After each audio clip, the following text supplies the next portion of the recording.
우리는 살기 위해 먹습니까? 먹기 위해 삽니까? 이 제법 오래된 질문을 여러분들은 어떻게 대답하시겠습니까? 요즘은 두 가지가 다 맞다 이렇게도 말들을 합니다. 즉 먹기 위해 살기도 하지만 살기 위해 먹기도 한다. 성경적인 정답은 무엇이겠습니까? 하나님은 어떻게 이 질문에 답하시겠습니까? 우리 하나님께서는 사람이 먹기 위해 사는 것이라 말씀하십니다. 그 사실을 오늘 본문을 통해서 알 수 있습니다.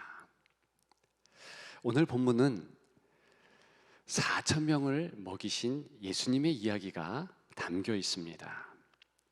무엇으로 먹였습니까? 보리떡 7개, 그리고 적은 물고기 2마리로 먹이셨습니다. 소위 칠병이어라는 기적 아니겠습니까? 이 사건을 통해서 우리는 예수 그리스도의 사랑이 선명하게 드러나는 것을 보게 됩니다. 또한 아버지 하나님의 사랑이 아침 햇살처럼 찬란한 것도 보게 됩니다. 더 중요한 것은 우리가 먹고 마실 때 항상 일어나는 일이 표본과 같이 선명하게 오늘 이 사건을 통해서 드러나 보여진다는 것입니다. 먼저 몇 가지를 마음에 유념해야 되겠습니다. 첫째는요, 예수님이 이 식사를 준비하셨다는 사실입니다.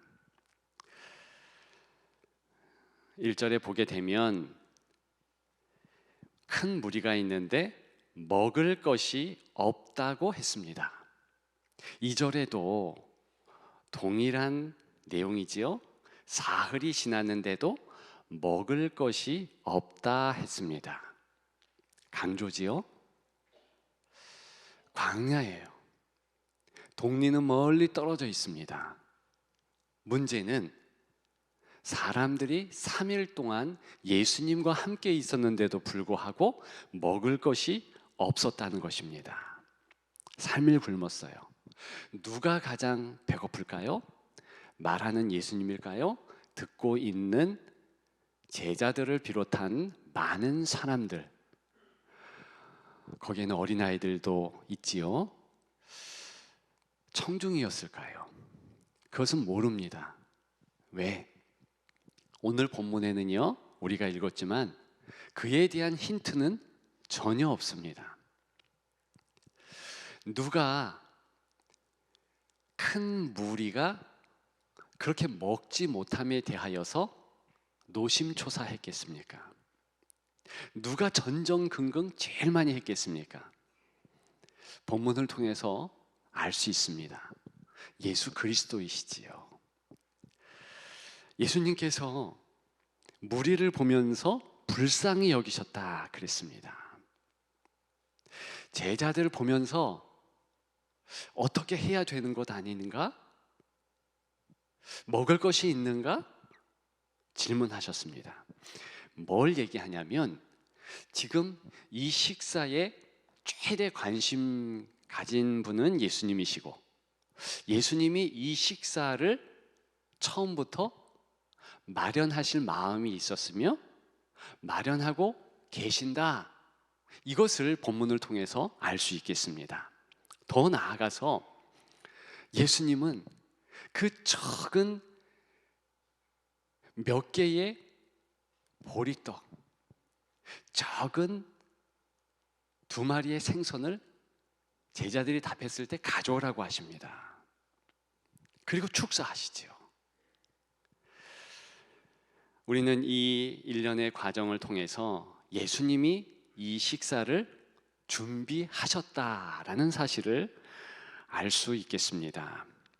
이런 예수님의 모습을 보면서 사실 모든 식사는 먼저 아버지 하나님께서 준비하신다는 사실 또한 알 수 있겠습니다. 정말 그렇습니다. 하나님께서 천지를 창조하신 이후에 상황을 잠깐 생각해 보십시다. 오늘 본문의 광야와 같을 것입니다. 하나님 천지를 창조하셨어요. 그런데 여전히 사람이 살기에는 부족한 곳입니다. 그렇지 않을까요? 안개가 자욱해 하고요. 아직은 식물,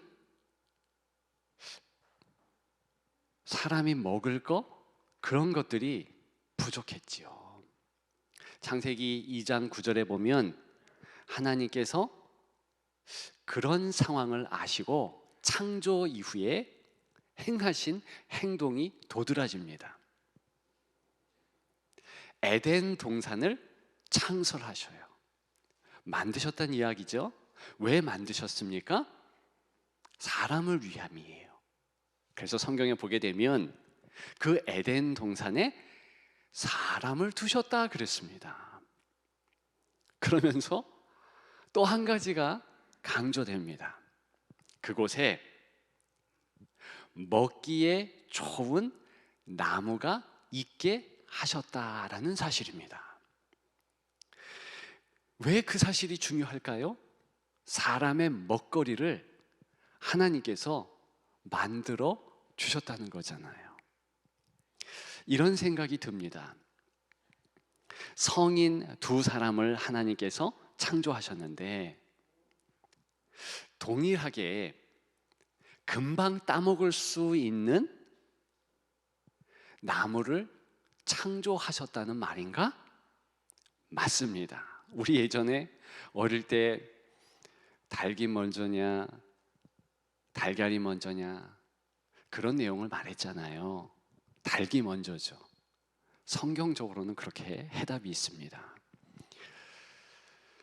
적어도 에덴 동산의 나무들은요, 금방 먹을 수 있는 열매들이 있는 나무로 주께서 만드셨어요. 왜? 먹거리 때문이죠. 사람들을 위함이죠. 하나님께서 먹을 수 있는 식량을 사람들에게 이미 준비하셨다는 그런 사실을 우리는 알 수 있겠습니다.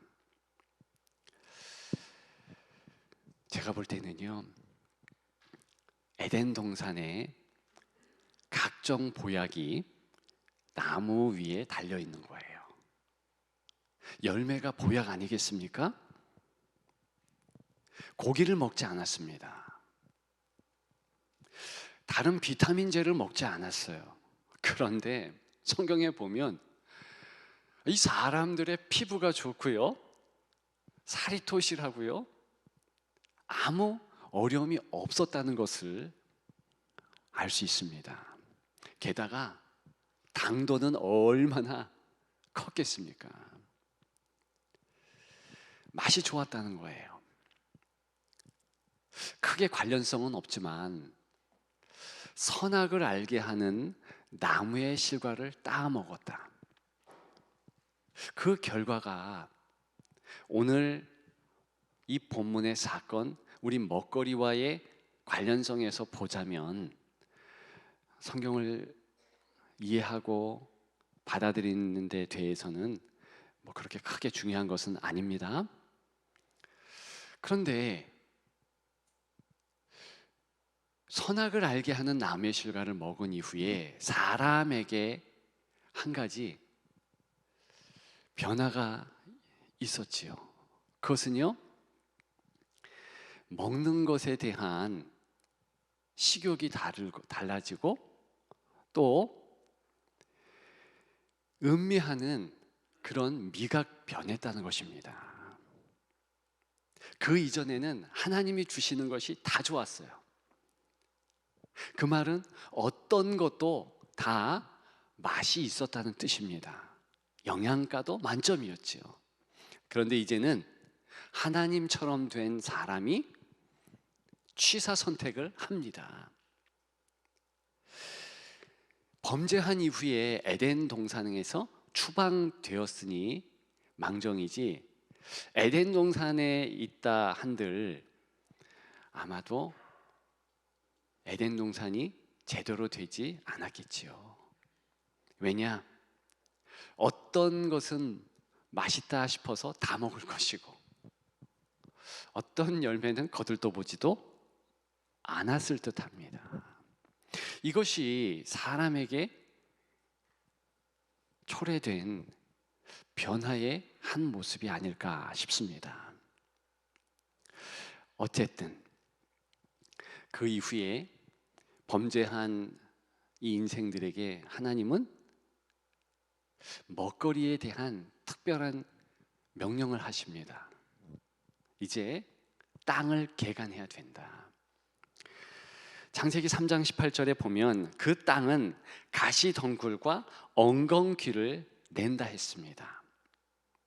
그래서 그런 거 걷어내고 밭의 채소로 너는 살아가야 된다 말씀하셨어요. 이때부터 인생은 요리를 하게 되었죠. 그 이전에는 특별한 요리가 있었겠습니까? 없었어요.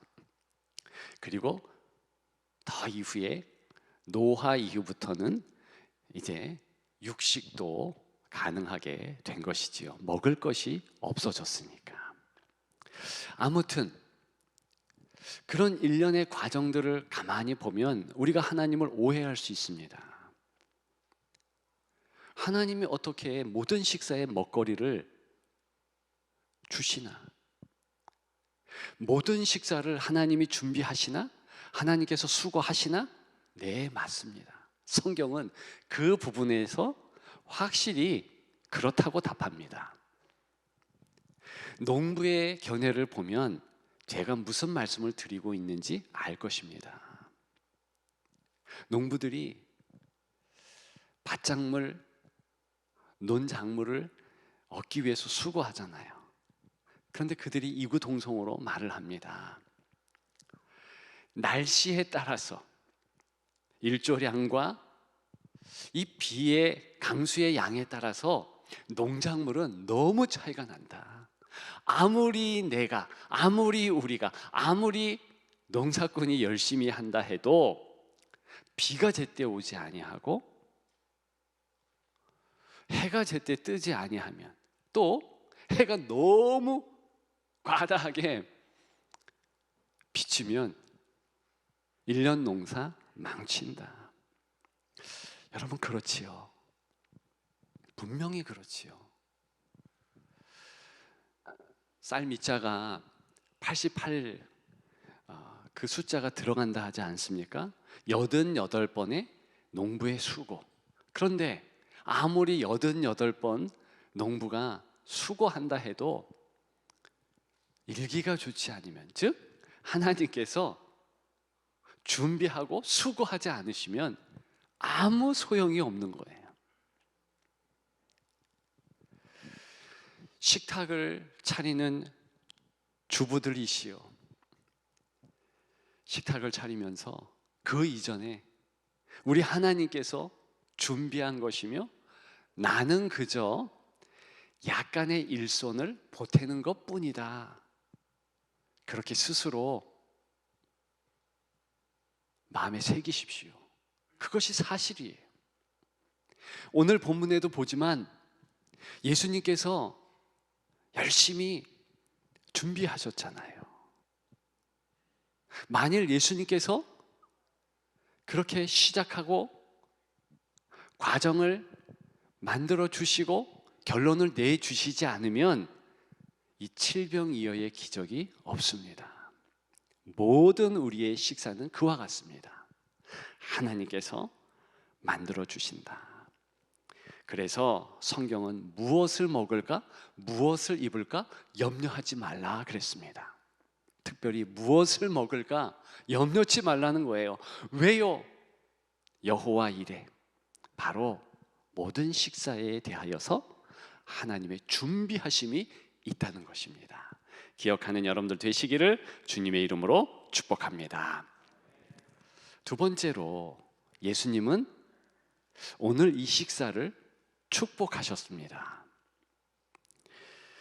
6절과 7절이지요. 먼저는 축사하셨고 그 다음은 축복하셨다 그래요. 축사와 축복 같은 뜻으로 이해해도 대과는 없습니다. 그저 두 번 축복하셨다는 것이지요. 왜 두 번이 강조될까요? 그것은 예수 그리스도의 최후의 만찬과 연결되기 때문에 그렇습니다. 예수님이 마지막 제자들과 식사 자리에서 두 번 축복을 하셨잖아요. 먼저는 떡을 떼시면서 먹으라, 내 살이다, 그때 한번 하시고, 그리고 음료를 나누시면서 마시라, 나의 피다.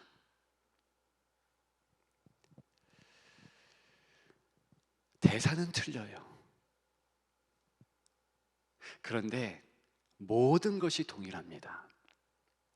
일단 예수님께서는 불쌍히 여기는 마음, 오늘 본문이나 최후의 만찬 때나 같습니다. 기적이 동일해요. 허기진 사람들을 채우신 거예요. 오늘 본문에서 허기진 이들이 예수님을 통해서 육신의 이 허기를 다 채우게 됩니다. 최후의 만찬, 예수님의 피와 예수님의 살, 영적인 식사 되지 않습니까? 그래서 그 식사를 통하여서 영적 사람들의 허기가 다 채워지는 것이에요. 이 신비가 실은 최후의 만찬 때만 있는 것이 아니고 성만찬에 기념하는 시간에만 있는 것이 아니라는 것이지요. 오늘 본문은 바로 그러한 최후의 만찬을 소환합니다. 성만찬을 또한 소환하고 있는 거예요. 왜요? 예수님의 축복만 있으면 어떤 육신의 식사조차도, 오늘 본문은 참 어려운 식사 자리라는 것이 강조되고 또 강조되잖아요. 그럼에도 불구하고 그리스도의 축복이 있다면 가장 영적, 육적 복의 식사 자리라는 것이 자명하게 드러나고 있는 것입니다. 하나님은 바로 이 예수님의 축복이 중요하다는 사실 때문에 구약 시대부터 그 의미를 강조합니다. 이 예수님의 축복이 얼마나 중요하면 그 오래전 구약 시대부터 그 의미를 성경을 통해서 우리에게 강조하셨겠습니까? 대표적인 예가 소제잖아요. 우리는 레위기에 5가지 하나님 앞에 드리는 제사를 알고 있습니다. 나머지는 그 피제사예요. 피가 들어가요. 그래서 예수님과 연관된다, 그 사실을 쉽게 합니다. 그럼 소제는 무엇인가? 곡식 제사예요. 영어로는 그레인, 곡식이라는 거. 그리고 드리는 제사의 개념, 오퍼링. 그런데 영어보다 원문의 뜻이 우리 한국어가 더 잘 살린 것 같습니다. 소제, 흰 소자입니다. 제사 제자고요. 즉 흰 제사라는 뜻 아니겠어요? 곡식을 그냥 날 것으로 하나님께 바치는 것이 아니라 이렇게 빻다는 의미죠. 고운 가루로 만들었다고 이야기하는 것입니다. 그리고 그것을 바쳤다. 고대 사회에 고운 가루 내기가 쉽습니까? 어렵습니다. 그냥 어려운 게 아니라 정말 어려워요. 일단 미리 되었던 어떤 곡식이 되었던 껍질을 까야 되잖아요. 앉아서 나달 껍질을 깐다 생각해 보십시오. 얼만큼 힘들겠습니까? 정미소가 있는 것도 아니잖아요. 태양초 고추가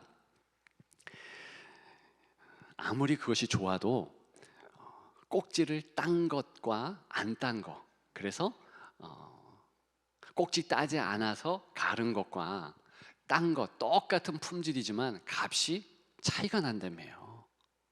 왜 그렇겠습니까? 꼭지 따는 게 이 노동력이 심하게 드는 거거든요. 어렵거든요.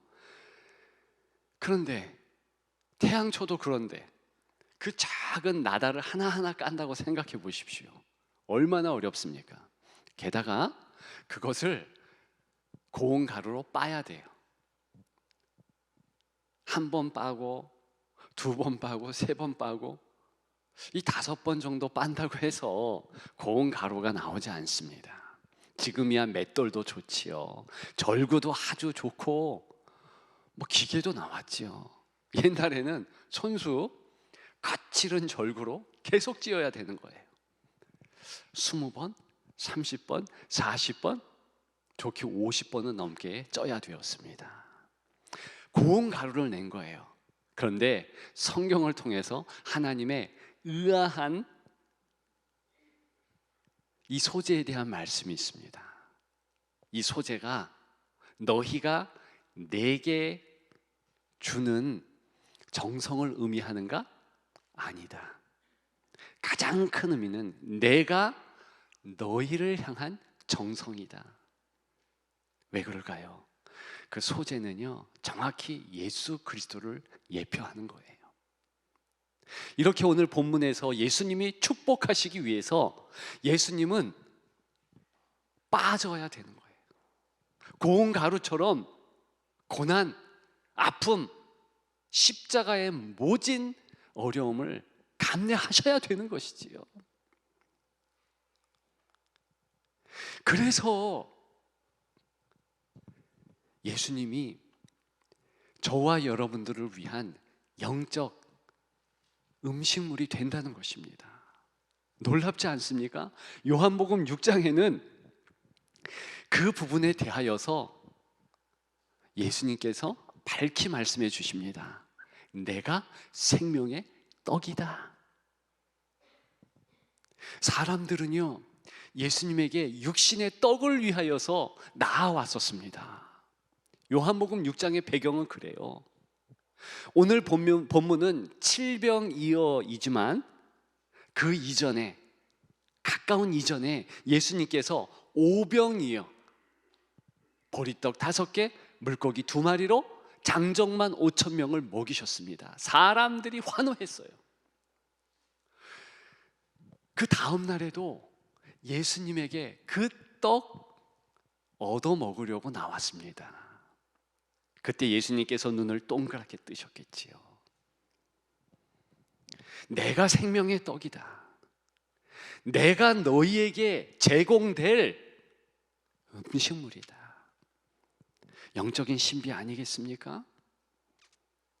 바로 모든 식사에 예수 그리스도의 그러한 축복, 죽으심으로 자신의 모든 것을 우리를 위하여 음식물로 내어주신 그 주님의 축복이 있다면 모든 식사의 자리는 성만찬이며 최후의 만찬의 은혜가 있는 것입니다. 그래서 오늘 본문은 본보기 식사인 거예요. 이 열악한 곳에 하나님의 은혜가 깃들고 하나님 아버지의 사랑이 깃들어 예수님께서 축복하시면 놀라운 식사의 자리로 변한다. 기억하시기를 주님의 이름으로 축복합니다. 마지막 세 번째가 있어요. 주님은 사람들을 파송하셨습니다. 9절의 말씀이지요. 그들을 흩어 보내시고. 이렇게 사람들을 보내시면서 예수님이 기뻐하셨을까요? 슬퍼하셨을까요? 당연히 기뻐하셨죠. 왜? 먹을 것을 주셨으니까. 오늘 본문에는요, 예수 그리스도의 이 기쁨이 서서히 번져감을 알 수 있습니다. 주님은 기쁨으로 식탁을 마련하신 것이며, 기쁨으로 축복하신 것이며, 기쁨으로 파송하신 거예요. 그런데 모든 사람이 다 기뻐하지는 않은 듯합니다. 모두가 다 감사하지는 못하다고 생각합니다. 왜요? 기뻐하지 못할 이유, 감사하지 못할 이유가 오늘 본문에 충분했거든요. 몇 가지 살펴볼까요? 말씀드렸지요? 그 이전에 오병이어의 기적의 사건이 있었습니다. 분명히 제자들을 비롯해서 일부는 그 기적에 참여했던 사람들입니다. 그들이 여론을 호도할 수도 있겠습니다. 오늘 본문은요, 약간의 예수님의 실수 아닌가라는 사실이 좀 부각이 됩니다. 오병이어와 오늘 본문의 칠병이어 이 사건을 비교하면 그래요. 왜냐? 여러분 한번 생각해 보십시오. 오병이어에 참여했던 사람들은요, 주님께서 언제 내 배고픔을 채워주실까? 기대하지 않았을까요? 그러면 그 기대감에 부응해야 되잖아요. 그런데 오늘 본문은 3일 후에 예수님이 식사를 주셨다고 해요. 이 시간도 강조됩니다. 오병이어 때는, 그때는요, 예수님이 아침부터 저녁 이 하루에, 즉 몇 끼 굶지 않았을 때 오병이어의 기적을 일으키셨습니다. 그러니까 시간도 중요해요. 왜 그러냐 하면 사람들이 기대감이 있잖아요. 하루 지나지 않아 주님께서 배고픔을 해결해 주셨잖아요. 기대감이 있지 않을까요? 저는 제자들의 뽀로통한 모습이 보여집니다. 분명히 오병이어의 기적을 일으킨 것을 제자들은 아는데 예수님께서 너희 먹을 거 있느냐 그랬더니 뭐라고 성경에 제자들이 말을 했는가? 있긴 있습니다만 이 사람들을 어떻게 이 광야에서 떡을 얻어 다 배부르게 할 수 있겠습니까? 이게 지금 무슨 얘기냐면 마음이 불편하게 삐낀 거예요. 삐낀 거. 돌아진 거예요. 왜요? 제자들을 비롯해서 일단의 무리들은 이제 하루 지나면 주께서 먹을 거 주시려나 기대했겠죠. 근데 이틀이 되었어요. 그 밤이 됐는데 주지 않습니다. 예수님이 일부러 그랬다는 것을 알 수 있어요. 3일이 지나요. 겨우 주님이 주신 거예요. 기대감에 부응하지 못하면 그 리더는 실패한 겁니다. 정말 그래요. 다 기대하고 있는데 뭔가 보여줘야 되거든요. 안 그러면 어떻게 될까요? 이제 뭘 줘도 화가 난 거예요. 사람이 화나면 입맛이 없잖아요. 범죄한 이후 사람들의 특징입니다. 식욕도 변하고요, 자기 뜻에 따라서 가장 맛있는 것도 가장 맛없게 돼요. 그리고 더 중요한 것은요, 우리 예수님은 이 식사의 내용물을 업그레이드 안 하셨어요. 보십시오. 오늘 본문에 헬라 말로 이 떡이라는 단어는요, 동일한 오병이어 때의 그 떡을 의미해요. 보리떡이라는 거예요. 개수만 2개 많아졌어요. 똑같은 음식물이라는 것입니다. 어쩜 생선 2마리 그렇게 똑같을 수 있을까요? 거기에 다른 뭔가가 가미돼야 되지 않을까요?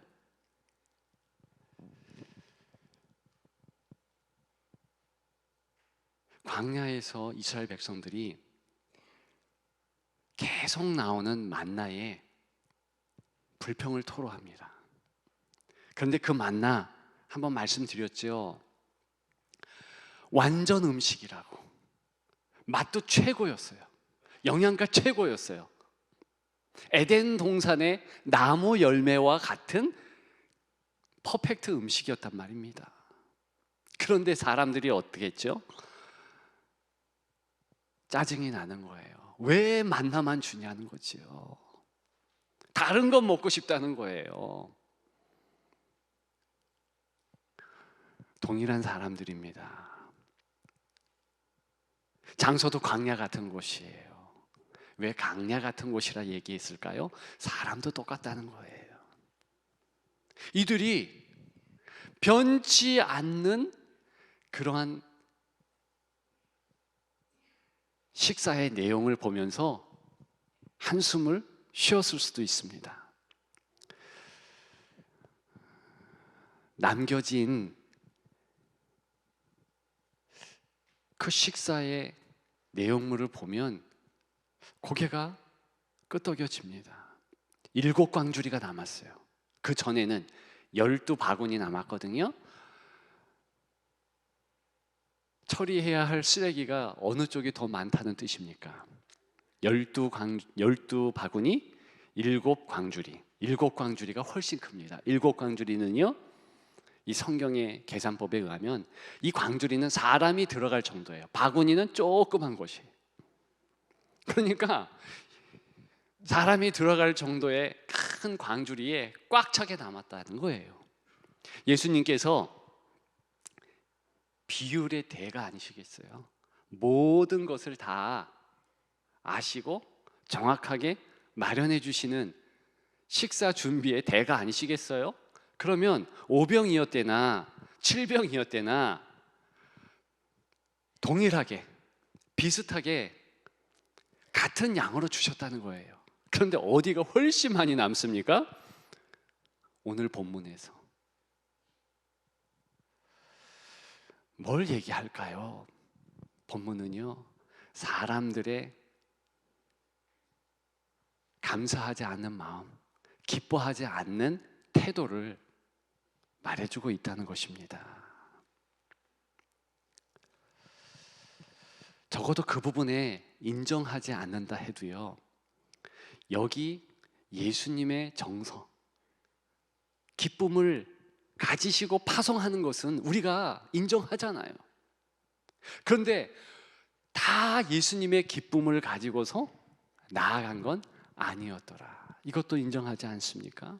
인정하지요. 왜 이런 환경을 만들었을까요?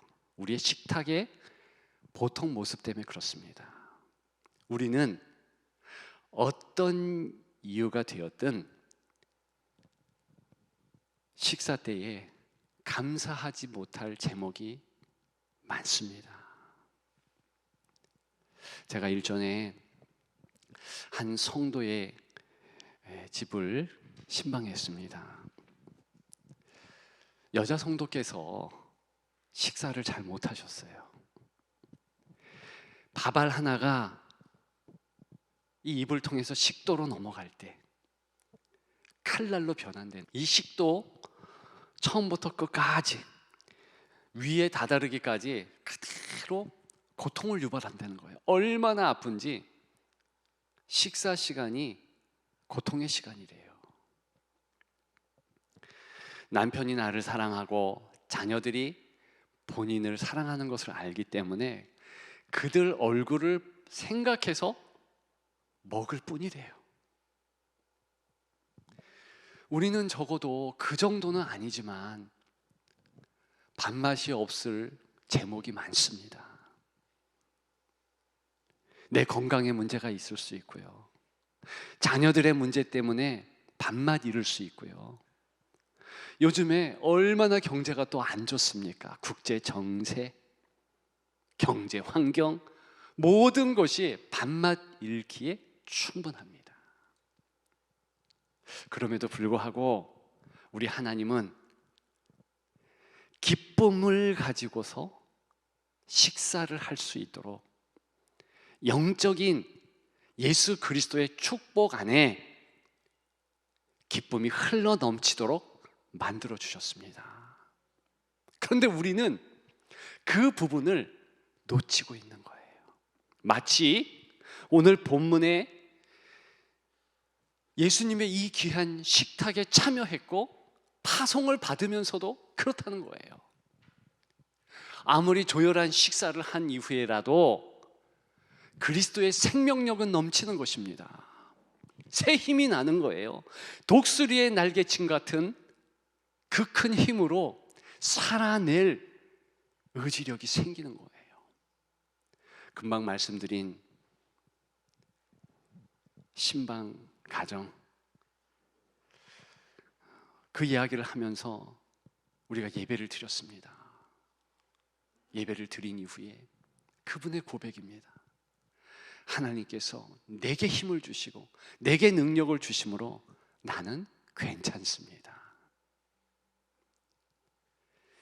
저는 그분이 예수 그리스도께서 주시는 축복, 비록 식사 자리가 너무 육신적으로는 힘들지만 영적으로는 하나님께서 함께 하시고 복 주고 계시는 것을 깨닫는다라는 간증으로 들렸습니다. 점점 더 건강해지리라 확신합니다. 문제는 우리예요. 여러분, 모든 식사 자리는 은혜의 자리예요. 성만찬의 자리요, 하나님께서 그 식사 이후에 파송하시는 놀라운 은혜가 있는 자리인 줄 믿습니다. 그것을 마음에 새기고 참으로 감사와 기쁨과 감격, 이것을 저는 하나님 은혜의 3종 세트라 말씀드리고 싶습니다. 그런 은혜가 넘치기를 축복합니다. 자연주의 철학가 헨리 데이비드 소로라는 이 사람은요, 흥미로운 말을 했습니다. 이 세상에서 가장 멍청한 사람은 먹고 사는 일에 일평생을 다 바친 사람이다. 그렇게 지적질을 했어요. 저는 그 말의 의미를 알고 있습니다. 그런 뜻이겠지요. 그저 육적으로 먹고 마시는 일에만 마음을 두면 실제로 인생을 허비한다, 그런 의미겠지요. 우리 예수님께서도 요한복음 6장 27절에 썩을 양식을 위하여 일하지 말라 말씀하셨지요. 그런데 우리 예수님은 거기서 끝나지 않았습니다. 덧붙여 무엇을 말씀하셨습니까? 영생하도록 있는 양식을 위하여 하라, 일하라, 살라, 그런 뜻이지요. 그래서 저는 그 사람의 명언에 몇 마디 덧대고 싶습니다. 이 세상에서 진짜 가장 멍청한 사람은 영적인 양식을 먹고 마시는 일에 일평생을 안 바친 사람이다. 먹고 마십시다. 먹고 마시라 예수의 몸과 보혈을, 먹고 마시라 하나님의 사랑을. 그런 여러분 되시기를 주님의 이름으로 축복합니다. 축복합니다.